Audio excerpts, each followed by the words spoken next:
नमस्कार माझ्या शेतकरी मित्रांनो, शेतकरी दादा यूट्यूब चॅनेलमध्ये आपले सर्वांचे पुन्हा एकदा स्वागत आहे. आज आपण बघणार आहे लातूर जिल्ह्यातील आदर्श ॲग्रो इंडस्ट्रीज लातूर येथील आजचे सोयाबीन मार्केट रिपोर्ट म्हणजे दिनांक 27 ऑगस्ट 2026. सर्व शेतकऱ्यांनी हा व्हिडिओ संपूर्णपणे बघा, कुठे स्किप करता. सोयाबीन दरामध्ये होते लवकरच चांगली सुधारणा.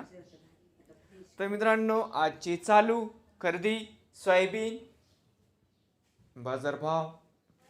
मित्रांनो, या ठिकाणी तुम्हाला सोयाबीनचे पेमेंट लगेच पाहिजे असेल, लातूरमध्ये आज सोयाबीनला 6,300 रुपये क्विंटल. लातूरमध्ये आज सोयाबीनला बाजारभाव मिळत आहे.